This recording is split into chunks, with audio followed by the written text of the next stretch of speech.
the coronavirus pandemic continues, Angola is coping rather well, thanks to measures such as rapid containment, widespread use of masks and the opening of a field hospital in record time. According to the World Health Organization, 19 people have died in this country of 30 million inhabitants, compared to Canada with almost the same population and nearly 9,000 deaths.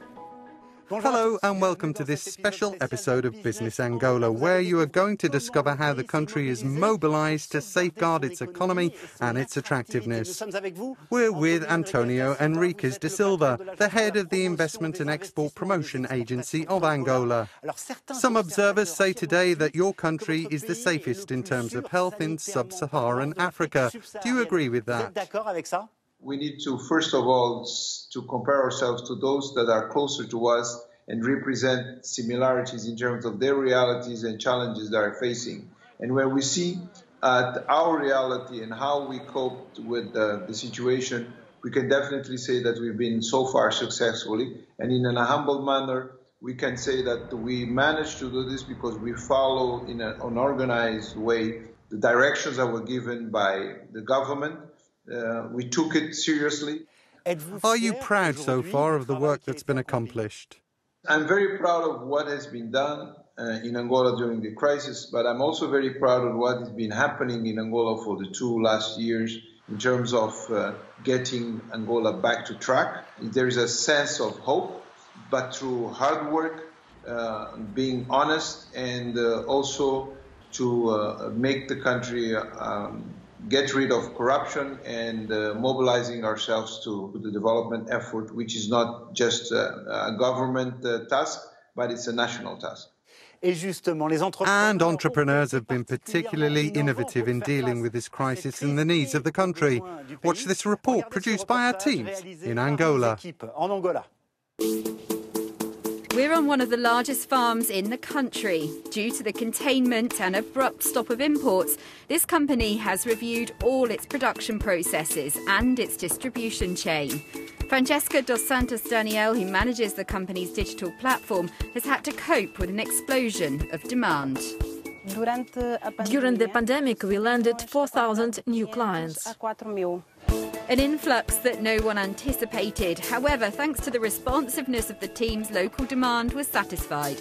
This also made it possible to look to the future with optimism and to immediately put long-term solutions in place. We have invested $10 million in the production of tropical fruits like bananas and papayas. The objective is to satisfy our national market, but also to export these goods. A bet on an export boom. It must be said that the resources are there. Indeed, Angola is one of the top 5 countries with the greatest potential in the agricultural sector worldwide. Back to you, Antonio. Is agricultural potential largely unexploited in Angola? We have like 53 million hectares of arable land. Out of it, only 4 or 5 million are being used. So there's huge potential. It's not only there for Angolans or for business people that are already in Angola, but it's also as an investment opportunity. As you were saying earlier, a lot of work has been done in recent years to improve the business climate, and we can see here some of the measures that have been taken to promote the economic diversification strategy, and above all, to stop relying on oil. Obviously, it's important to maintain the confidence of investors, especially foreign ones, isn't it?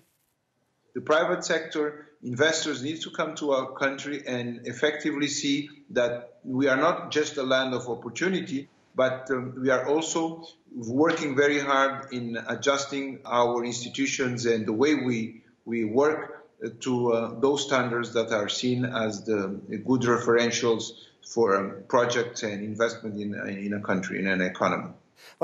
Taking advantage of the different potential, agriculture is just one example of the country's assets that can attract investors, like its water resources or tourism, for example. We will meet again very soon to talk about all this. Thank you for being with us.